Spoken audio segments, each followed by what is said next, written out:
Hi friends, welcome to my channel Geetha Srinivas vlogs. అందరూ ఎలా ఉన్నారండి? అందరూ బాగుండాలని, ఆరోగ్యంగా ఉండాలని మనస్ఫూర్తిగా కోరుకుంటున్నాను. ఈ రోజు ఫుల్ డే వ్లాగ్ అయితే మీతో షేర్ చేసుకోబోతున్నాను. సో వీడియో ఎక్కడ స్కిప్ చేయకుండా మొత్తం అయితే వాచ్ చేసేయండి. అలాగే మీలో కనుక ఎవరైనా నా ఛానల్ని ఫస్ట్ టైం చూస్తున్నట్టయితే ప్లీజ్ సబ్స్క్రైబ్ చేసుకొని పక్కనున్న బెల్ రింగ్ చేయడం మాత్రం మర్చిపోవద్దు. బెల్ రింగ్ చేస్తేనే నేను చేసే వీడియోస్ అన్ని మీకు 1 by 1 నోటిఫికేషన్ ద్వారా వచ్చేస్తుంది అనమాట. సో దట్ నా వీడియోస్ ఏవి మిస్ అవ్వకుండా మొత్తం వాచ్ చేసేయచ్చు.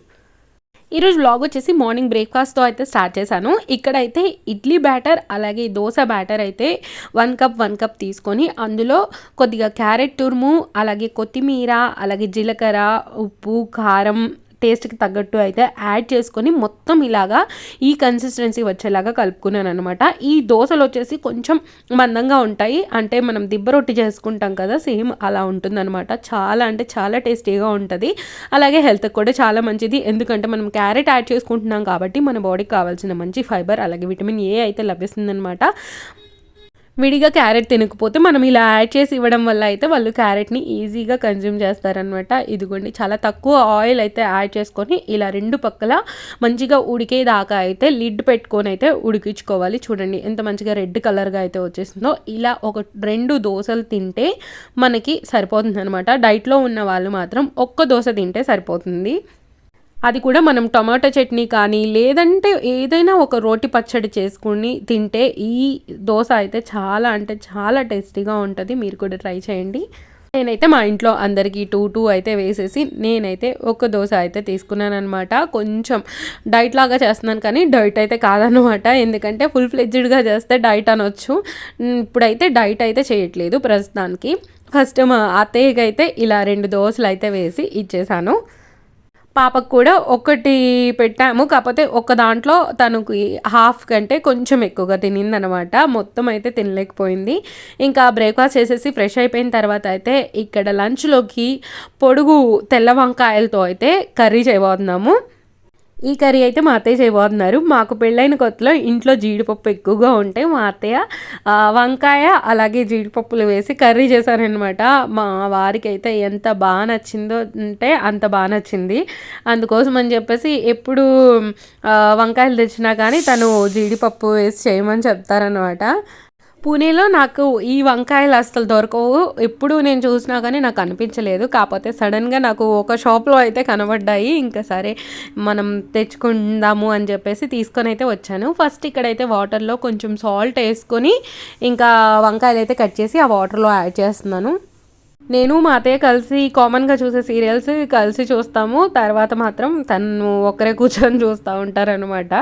ఇంకా ఇక్కడైతే వంకాయలన్నీ కట్ చేసి ఇచ్చిన తర్వాత మా అత్తయ్య అయితే ఇక్కడ పోపు పెడుతున్నారు. పోపులో అయితే కొంచెం ఆయిల్ అలాగే ఆవాలు, జీలకర్ర, పచ్చనిపప్పు, కొద్దిమినపప్పు అలాగే సన్నగా కట్ చేసుకున్న ఆనియన్స్, పచ్చిమిర్చి వేసేసారు. తర్వాత అయితే కొంచెం కరివేపాకు రెబ్బలు కూడా యాడ్ చేసుకొని కొంచెం పోపు మంచిగా ఫ్రై అయిన తర్వాత కాజు అయితే యాడ్ చేసుకుంటున్నారు. కాజు వచ్చేసి నేను ఇలా బద్దలుగా ఉన్నదైతే తీసుకుంటాను, గుండుగా ఉన్నది తీసుకుంటే డీమార్ట్లో నాకైతే పురుగులు వచ్చాయన్నమాట. అందుకని చెప్పేసి నేను అది తీసుకోవడం మానేశాను. ఇలా ముక్కలుగా ఉన్నదే తీసుకుంటున్నాను. ఇదిగోండి, కాజు కూడా వేసేసి కొద్దిగా ఫ్రై అయిన తర్వాత ఇందులోనే కొంచెం అల్లం వెల్లుల్లి పేస్ట్ అయితే యాడ్ చేస్తున్నారు. అల్లం వెల్లుల్లి పేస్ట్ అయితే కొద్దిగా వాటర్గా అయిపోయింది అనమాట. అల్లం వెల్లుల్లి పేస్ట్ పచ్చివాసన పోయిన తర్వాత అయితే మనం ముందుగా కట్ చేసి పెట్టుకున్న వంకాయలు అయితే యాడ్ చేసుకుంటున్నాను. వంకాయలు చూడండి కొంచెం ముదురుగా ఉన్నట్టు అనిపించినాయి, కాకపోతే పర్లేదు బాగానే ఉన్నాయి కర్రీ ఉడికిన తర్వాత ఇక్కడ మా అత్తయ్య కూడా ఒక 2 టమాటాస్ కూడా కట్ చేసి పెట్టుకున్నారు. ఫస్ట్ అయితే ముక్కలకి ఆయిల్, అల్లం వెల్లుల్లి పేస్ట్ పట్టేలాగా అయితే మొత్తం ఇలా అయితే కలిదిప్పుకుంటున్నారు అనమాట. గంటితో తిప్పడానికి అవ్వట్లేదు, అంటే మగ్గిన తర్వాత అయితే తిప్పడానికి అవుతుంది కానీ కొంచెం గంటి పెట్టి తిప్పడానికి కొంచెం ఇబ్బందిగా ఉంటుందని చెప్పేసి అలా తిప్పేశారు. తర్వాత అయితే ఇందులో ఒక 2 టమాటాలు అయితే ఇలా కట్ చేసుకొని యాడ్ చేసుకున్నాము. టమాటా కూడా వేసుకుంటే కర్రీ అనేది చాలా టేస్టీగా ఉంటుంది, అందుకని చెప్పేసి. తర్వాత అయితే ఇక్కడ టేస్ట్కి తగ్గట్టు సాల్ట్ అలాగే టేస్ట్కి తగ్గట్టు కారం కూడా యాడ్ చేస్తున్నారు. కర్రీస్ అయితే ఇలా సింపుల్గానే చేసుకుంటామండి. ఎప్పుడైనా స్పెషల్స్ చేసుకున్న రోజు మాత్రమే కొంచెం అన్ని మసాలాలు కానీ ఏవైనా కానీ వాడతాం అనమాట. నార్మల్గా రెగ్యులర్గా చేసుకునే కర్రీస్ అయితే ఇలాగే చేసుకుంటాము రోజు. తర్వాత ఇంకా మా అత్తయ్య కర్రీ చేస్తూ ఉన్నారు, పక్కన నేనైతే అన్నీ పెట్టేస్తున్నాను వెంటనే. లేదు అని అంటే తర్వాత సర్దుకుంటే మళ్ళీ అన్నీ మిస్ చేసేస్తాము, ఆ కిచెన్ కౌంటర్ మొత్తం గందాగా కనిపిస్తుంది. అందుకని చెప్పేసి ఎప్పుడప్పుడు అయితే పెట్టేసుకుంటున్నాం. నిజంగా అండి మా అత్తయ్య ఉన్నప్పుడైతే నాకు ఆ గిన్నెలు ఉండేవి కాదు సింక్లో, ఎప్పుడు మొత్తం అన్నీ పక్కకు పెట్టేసుకునే వాళ్ళం. ఎందుకంటే ఇద్దరు ఉంటే పని అనేది చాలా ఈజీ అయిపోతుంది అనమాట ఇంట్లో. తర్వాత అయితే ఇదిగోండి ఇక్కడ ఈసారి సెల్ఫ్ అయితే మొత్తం ఇలా సర్దేసుకున్నాను అనమాట. పైన అన్ని స్టీల్వి, అలాగే కొన్ని వాడనివి ప్లాస్టిక్వి ఏవైతే ఉన్నాయో అవైతే వెనకాల పెట్టేసుకొని, ఇక్కడైతే ఈ మొన్న నేను సెట్ తీసుకున్నాను కదా, ఆ సెట్ అయితే ఇలా పెట్టేసుకున్నాను అనమాట. నాకైతే ఈజీగా మంచిగా కనిపిస్తున్నాయి. 12 పెద్దవి, 12 చిన్నవి తీసుకున్నాను. తర్వాత ఇంకా స్టీల్వి ఏవైనా గ్లాసెస్ కానీ అవి ఏమైనా వాడుకునే ఉంటే ఇక్కడ కింద ర్యాక్స్లో అయితే పెట్టుకుంటాను. ఇంకా అటు వచ్చేసి లాస్ట్లో అయితే గాజువి, అలాగే కుక్కర్కి సంబంధించినవి, అలాగే మిక్సీకి సంబంధించినవి అయితే లాస్ట్లో చివరిలో పెడతాను. ఎందుకంటే పాప వచ్చి అన్నీ కదిలిస్తూ ఉంటుంది అనమాట, అందుకని చెప్పేసి. ఇంకా ఈ లోపు అయితే నేను రెడీ అయిపోయి కర్రీ ఉప్పు కారం సరిపోయిందా చూడమంటే చూస్తున్నాను. నిజంగా అండి కర్రీ అయితే చాలా టేస్టీగా చాలా యమ్మీగా ఉందన్నమాట. మాకైతే చాలా ఇష్టం ఈ కర్రీ. ఇలా చేసుకుంటే ఆ వాటర్ ఏమీ యాడ్ చేయకుండా ముక్కల్లో నుంచి వచ్చిన వాటర్తోనే కర్రీ మొత్తం అయితే ఇలా ఉడికిపోయిందనమాట. ఇంకా లేత వంకాయలు అయితే ఇంకా చాలా టేస్టీగా ఉంటుంది. ఇదైతే కొంచెం అయితే ముదిరిని కాయలు, కాకపోతే చాలా బాగుంది.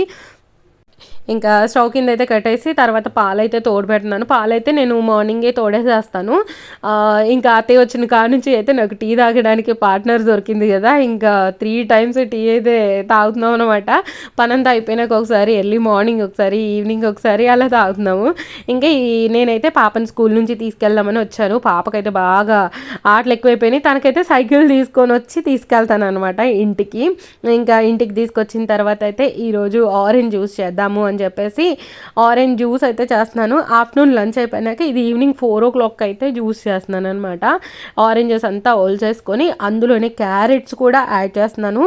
ఇలా ఈ కాంబినేషన్లో మనం జ్యూస్ తీసుకోవడం వల్ల అయితే స్కిన్ గ్లో అనేది పెరుగుతుంది, అలాగే మనకి ఫ్యాట్ లాస్కి హెల్ప్ అవుతుంది. ఇంకా నా దగ్గర జ్యూసర్ ఉంది కదా, ఆ జ్యూసర్లో అయితే జ్యూస్ చేద్దామని చెప్పేసి ఈ సైజ్ పీసెస్ అయితే చేసుకున్నాను. జ్యూసర్ లేకపోతే మనం మిక్సీ జార్లో అయినా వేసుకొని మనం మిక్సీ చేసేసుకొని తర్వాత ఫిల్టర్ చేసేసుకోవచ్చు. ఈ జ్యూసర్లో ఏంటి అని అంటే జ్యూస్ అనేది ఫిల్టర్ అయిపోయి వస్తుంది కాబట్టి నాకు మళ్ళీ ఫిల్టర్ చేసే పని అయితే లేదనమాట, చాలా ఈజీ అయిపోతుంది. ఇదిగోండి ప్యూర్గా జ్యూస్, ఎలాంటి వాటర్ యాడ్ చేయకుండా ఆరెంజెస్ నుంచి అలాగే క్యారెట్ నుంచి వచ్చిన జ్యూస్ మాత్రమే అనమాట. ఏం జ్యూస్ నాన్న అది? What is that juice? Carrot, orange carrot. బాగుందా? షుగర్ వేయలేదు కదా మమ్మీ, షుగర్ వేయలేదు కదా, పుల్లగా ఉందా? ఇలా జ్యూసెస్ చేసినప్పుడు అయితే నేను ఎలాంటి షుగర్ అయితే యాడ్ చేయనండి. స్మూదీస్ చేసినప్పుడు అయితే లైమ్ డేట్స్ యాడ్ చేస్తాను, కానీ నార్మల్గా ఇలాంటి జ్యూసెస్లో అయితే ఏమీ యాడ్ చేయకుండా డైరెక్ట్గా అయితే కన్జ్యూమ్ చేసేస్తాము. ఇంకా జ్యూస్ తాగేసి పాపని తీసుకొని పార్క్ అయితే వచ్చామన్నమాట. మీకు ఈ పార్క్ కన్స్ట్రక్షన్లో ఉన్నప్పుడు నేను చూపించాను కదా, ఇప్పుడైతే కన్స్ట్రక్షన్ మొత్తం అయిపోయింది. అందరు పిల్లలు వచ్చేసి అయితే ఆడుకుంటున్నారు. ఇది మా ఇంటికి దగ్గరలో ఉన్న ఆక్సిజన్ పార్క్ అనమాట. చాలా అంటే చాలా బాగుంది. నాకు ఇందులో వాకింగ్ చేస్తే ఒక రౌండ్ వేస్తే మనకి 750 meters నడిచినట్టు అనమాట. 2 rounds వేస్తే 1.5 kilometers నడిచినట్టు అవుతుంది. కానీ మెలికలుగా ఉండడం వల్ల ఏంటి అని అంటే చాలా అల్పొచ్చేస్తుంది అనమాట. ఇంకా మా పాపని ఆడిపిస్తుంటే ఎంత బాగా ఆడుకుందో అసలుకి. రానంటే రాననింది వెళ్ళే అప్పుడు. యాక్చువల్గా ముందు రోజు పోస్ట్ చేసిన వ్లాగ్ దీని తర్వాత షూట్ చేసింది. ఫస్ట్ అది ఎడిట్ చేశాను, తర్వాత ఇది ఎడిట్ చేస్తున్నాను అనమాట. ఇదిగోండి ఇక్కడైతే పెద్దవాళ్ళు ఊగడానికి ఉయ్యాలన్నమాట. ఇవైతే ఓపెన్ చేయలేదు, ఇంకా ఓపెన్ చేస్తే అందరు ఇక్కడే కూర్చుంటారని చెప్పేసి ఓపెన్ అయితే చేయలేదు అనుకుంటా. ఇదిగోండి ఇక్కడ మంచిగా వాక్ వే అయితే ఉంది, అలాగే ఆల్సిపోయి కూర్చోడానికి కూడా మంచిగా చైర్స్ ఉన్నాయి. కొంతమంది వచ్చేసి నార్మల్గా కూర్చుంటారు, అంటే ఫ్యామిలీస్ వచ్చి కూర్చొని మాట్లాడుకోవడానికి కానీ చాలా ప్లెజెంట్గా చాలా బాగుంది. ఇది లాస్ట్ టైం నేను వచ్చినప్పుడు అయితే ఫస్ట్ సారి ఇదంతా కన్స్ట్రక్షన్లో ఉంది. ఈ ఫ్లవర్స్ ఇవన్నీ అప్పుడే పెడుతున్నారు. అలాగే పిల్లలు ఆడుకోవడానికి కిడ్స్ ఏరియా కూడా మంచిగా అన్ని ఎక్విప్మెంట్స్ తెచ్చి పెట్టారు, కానీ కన్స్ట్రక్షన్ ఏమీ చేయలేదు. ఇప్పుడైతే మొత్తం పెట్టేశారు. ఇంకా వాకింగ్ చేయడానికి కానీ అన్ని చోట్ల గ్రీనరీ బాగా పెట్టారు. గ్రీనరీ మధ్యలో నుంచి వే పెట్టారు మంచిగా వాకింగ్ చేయడానికి. చాలా అంటే చాలా బాగుంది ఓవరాల్గా.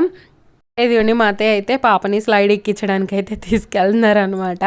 కాసేపు అత్తయ్య ఆడిచ్చేటప్పుడు నేను వాకింగ్ చేయడము, మళ్ళీ నేను ఆడిచ్చేటప్పుడు మా అత్తయ్య వాకింగ్ చేయడము అలా చేసాము. మా అత్తయ్యకి ఇంటి దగ్గర అలవాటు అయిపోయిందనమాట. ఈవినింగ్ వాకింగ్కి వెళ్తున్నారు. అక్కడ ఆంటీ వాళ్ళందరూ కలిసేసి ఒక అరగంట అయితే వాకింగ్కి వెళ్ళేసి వస్తారు. ఇంకా ఇప్పుడు ఇక్కడికి వచ్చినాక ఇంట్లోనే ఉండడం అవుతుంది కదా, ఇంకా మంచిగా ఇలా అయితే పార్క్ వచ్చేసి వాకింగ్కి అయితే వెళ్ళాము. ఒక 3 డేసే వచ్చామండి, రోజు ఏం రాలేదు. ఒకవేళ రాకపోతే మా అత్తయ్య ఇంట్లోనే అటు ఇటు వాకింగ్ చేస్తూ ఉంటారు. ఇంకా మా పాప అయితే చూడండి తనంతట తానే ఎక్కి ఆడుకోవడం అయితే చేసింది. ఫస్ట్ కొంచెం భయపడింది, కానీ తర్వాత ఇంకా తనే నేను ఎక్కుతాను నేను ఆడతాను అని చెప్పేసి ఆడడం అనమాట. ఇది వద్దు నాన్న బాగా సౌండ్ వస్తుందంటే కూడా వినకుండా నేను ఇదే ఆడతాను మమ్మీ అని చెప్పింది.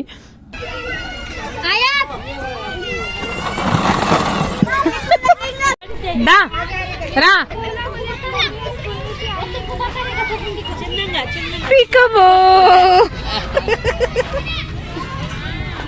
ఇది బాగా అర్థం కానీ ఇది దూకినట్టు. Go go Nishika, go inside.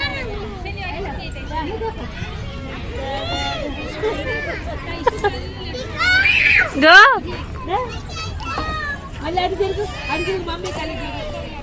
Come.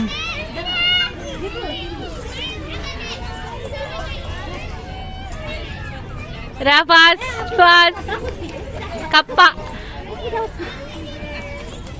Get down. టన్నలు అలాగే స్లైడ్ ఆడుకున్న తర్వాత కొంచెం లోపలికి వచ్చారనమాట. ఇక్కడ కొంచెం పెద్ద పిల్లలు ఆడుకోవడానికి పెట్టారు. బాగా పెద్ద పిల్లలు ఏం కాదు, నిషిగా ఏజ్ వాళ్ళకైతే సరిపోతుంది. ఇదిగోండి బయట ఎక్కడైనా పిల్లలకి యాక్టివిటీకి చేపించడానికి తీసుకెళ్ళాలి అనుకున్నప్పుడు ఇలా పార్క్లో కూడా మనం ప్రాక్టీస్ చేపించి తీసుకెళ్తే మనకి చాలా ఈజీ అయిపోతుంది. ఇదిగోండి ఇక్కడ అయితే స్టెప్స్ అయితే ఎక్కేసి పైకి వెళ్తుంది అనమాట. అటు టన్నల్ ఉంది, ఇటు వచ్చేసి స్లైడ్ ఉంది. ఏదో ఒకటి ఆడుకుంటుందిలే అని చెప్పేసి ఆడిపిస్తూ ఉన్నాము. ఇదిగోండి అన్నీ అయితే ట్రై చేసిందండి. ఇది ట్రై చేసింది, ఆ పక్కది ట్రై చేసింది, తర్వాత టనల్ ట్రై చేసింది, అన్నీ అయితే ఆడేసింది అనమాట ఈరోజు. ఇదిగోండి ఇక్కడైతే భయపడింది కొంచెం, ఇలా పైకి కిందికి ఉంది కదా భయపడింది. ఇదిగోండి టనల్లో నుంచి వచ్చింది. ఇక్కడైతే అసలు ఖాళీ లేదండి. అసలుకి పిల్లలు ఒకరి మీద ఒకరు ఆడుతూనే ఉన్నారు. భయం అయితే పోయింది, ఎందుకంటే ఇది స్కూల్లో కూడా ఉంటుందన్నమాట. స్కూల్లో చిన్నగా ఉంటుంది, ఇంకా అక్కడ ఆడి అలవాటు అయిపోయింది కదా తనకి, ఇంకా అందుకని మంచిగా ఆడుకుంటుంది ఇక్కడైతే. చూడండి అసలు ఎంతమంది అయితే వాకింగ్కి వస్తున్నారు, అసలుకి అందరూ ఏజ్ వల్లే వస్తున్నారు. ఇంకా మనం చేయడానికి ఏంటి అనిపిస్తుంది నాకు వాకింగ్ చేయడానికి వెళ్ళినప్పుడు అయితే. ఎందుకంటే ఎంత మంచిగా ప్లెజెంట్గా మొత్తం ట్రీస్ ఉంటాయి, ట్రీస్ మధ్యలో నుంచి వే ఉందనమాట. చాలా అంటే చాలా బాగుంది. ఎర్లీ మార్నింగ్ అయితే ఇంకా సన్ అయితే మన మీద పడుతూ ఉంటుంది, చాలా బాగుంటుంది. ఇదిగోండి ఎంతమంది అయితే వాకింగ్ చేస్తున్నారో. ఇక్కడైతే ఇంకా మనం ఎన్ని కిలోమీటర్స్ నడిచాము అనేది కూడా మనకి అక్కడక్కడ మెన్షన్ చేసి ఉందన్నమాట. ఇద్దరు ఉంటే ఏంటంటే మంచిగా మాట్లాడుకుంటూ తెలియకుండా వాకింగ్ అయిపోతుంది. ఒక్కరే వెళ్ళాలంటే కొంచెం ఇదిగా అనిపిస్తుంది. కాకపోతే పక్కన వాళ్ళు నడుస్తూ ఉంటే మనకు కూడా మోటివేషన్గా ఉండి వాకింగ్ అయితే చేస్తాము. ఇదిగోండి ఇక్కడ నేనైతే ఒక్కదాన్నే నడుస్తూ వీడియో తీయడానికి కొంచెం ఇదిగా అనిపించింది. కాకపోతే ఎవరినో ఎందుకు పట్టించుకోవాలి అనే ఉద్దేశంతో ఇలా వీడియో తీసుకుంటూ అయితే నడిచాను అనమాట. ఇదిగోండి చూడండి ఎక్కడికక్కడ నోటీస్ బోర్డ్స్ ఉన్నాయి, చాలా బాగుంది. యాక్చువల్గా ఈ పార్క్ వచ్చేసి ఎదురుగా ఉన్న అపార్ట్మెంట్ వాళ్ళ కోసం కట్టారు, కాకపోతే అందరూ యూజ్ చేస్తున్నారనమాట. వాష్రూమ్స్ వెళ్ళడానికి వాష్రూమ్స్ ఫెసిలిటీ కూడా ఉందండి, చాలా బాగుంది. ఇదిగోండి ఇక్కడైతే ఇలా మెన్షన్ చేశారనమాట. 200 మీటర్స్, 400 మీటర్స్, 600 మీటర్స్, అలాగే 750 మీటర్స్ అని అయితే మెన్షన్ చేశారు. స్టార్టింగ్ పాయింట్లో 0 ఉంటుంది. ఇలా మనం చూసుకుంటూ వాకింగ్ అయితే చేయొచ్చు, మంచిగా సాంగ్స్ వింటూ చాలా ప్లెజెంట్గా అనిపిస్తుంది. ఇలా అయితే మొత్తం వాకింగ్ చేసేసి ఇంకా మా పాప దగ్గరికి వెళ్ళి నేను ఆడించినంతసేపు అత్తయ్య అయితే వాకింగ్ చేయడానికి వెళ్ళారు. ఇదిగోండి ఇక్కడ ఓపెన్ జిమ్ వచ్చేసి 3 ప్లేసెస్లో ఉంది. చూడండి ఎంత బాగా ఉందో. ఓపెన్ జిమ్ కూడా చాలా మంచిగా నీట్గా పెట్టారు. ఎర్లీ మార్నింగ్ అయితే ఈ టేబుల్స్ మీద కూర్చొని యోగా అలా చేస్తూ ఉంటారనమాట. యోగా చేయడానికి సపరేట్ ప్లేస్ కూడా ఉంది, లైక్ స్టెప్స్గా కట్టారు, నార్మల్గా ఒక ఏరియా పెట్టారు. చాలా అంటే చాలా బాగుంది. స్టార్టింగ్ ఎంట్రన్స్లో అయితే ఇలా చామంతి పూలు అయితే పెట్టారనమాట. అటు సైడు పెట్టారు, ఇటు సైడు పెట్టారు. ఇంకా నార్మల్ ఈ ప్లాంట్స్ ఉంటాయి కదా, గడ్డి పువ్వులు అలాంటివి కూడా చాలా చెట్లు పెట్టారనమాట. ఇదిగోండి 730 మీటర్స్ మనం ఒక్క రౌండ్ వేసి వస్తే అటు పక్కనేమో 0 అని ఉంటుంది స్టార్టింగ్ పాయింట్ దగ్గర. ఇంకా వాకింగ్ ఫినిష్ చేసుకొని ఇంటికి వెళ్తూ వెళ్తూ పానీపూరి అయితే తింటున్నాము. ఇదిగోండి ఇక్కడ పానీపూరి అయితే ఇలా పెట్టేస్తారన్నమాట. చాలా బాగుంటుంది పానీపూరి ఇక్కడ. అంటే ఇక్కడ వచ్చేసి స్వీట్ హాట్ మిక్సింగ్లో ఉంటుంది. ఇదిగోండి ఫస్ట్ స్వీట్ అయితే యాడ్ చేస్తున్నారు. మనకు వద్దంటే యాడ్ చేయకుండానే ఇస్తారు, మనకి కావాలి అంటే యాడ్ చేస్తారు. అచ్చంగా ఈ గ్రీన్ వాటర్ తాగాలి అని అంటే చాలా కారంగా ఉంటుంది, అందుకని చెప్పి స్వీట్ కూడా యాడ్ చేయమన్నాము. అప్పట్లో నేను ఒకసారి స్వీట్ మొత్తం మానేసినప్పుడు అయితే ఓన్లీ గ్రీన్ వాటర్ వేయించుకొని తిన్నానైతే అస్సలు తినలేకపోయాను. తర్వాత దీని మీద అయితే సేవ్ కూడా వేసేసి ఇలా స్పూన్ పెట్టేసి మనకి ఇస్తారు. మనం ఈజీగా తినడానికి కూడా బాగుంటుంది. పాపకైతే ప్లెయిన్ పూరి అయితే ఇప్పించాము, ఇంకా తనైతే ప్లెయిన్ పూరి తింటుంది. మా అత్తయ్య నేనైతే ఇలా పానీపూరి అయితే తింటున్నాము. యాక్చువల్గా ఇది తినంగానే ఎక్కువ అంటే ఎక్కువ అయిపోయింది, హెవీ అయిపోయింది. ఇంకా తినేసి మెల్లిగా నడుచుకొని ఇంటికైతే వెళ్ళాము. ఇంకా పానీపూరి కూడా తిన్నామని చెప్పేసి మా వారితో కలిసి నైట్ టైం అయితే ఇలా వాక్ అయితే వెళ్ళాను. వాక్ వెళ్ళి మార్కెట్లో ఏమైనా వెజిటేబుల్స్ తీసుకుందాము అని చెప్పేసి వెజిటేబుల్స్ తీసుకొని అయితే ఇంటికి వస్తున్నాము. మా వారైతే అస్సలు రారు, నార్మల్గా బైక్ మీద తీసుకెళ్ళమంటే తీసుకొస్తారు, కానీ ఇలా నడుచుకుంటూ అస్సలు తీసుకురారు. ఇదిగోండి చూడండి చూపిస్తున్నారు వెజిటేబుల్స్ తీసుకున్నాము అని చెప్పి. మీకు వ్లాగ్ అయితే నచ్చింది అనుకుంటున్నాను. నచ్చినట్టయితే లైక్, షేర్, కామెంట్ చేయడంతో పాటు సబ్స్క్రైబ్ చేసుకోవడం మర్చిపోకండి. Thank you so much for watching. Bye అండి, బాయ్.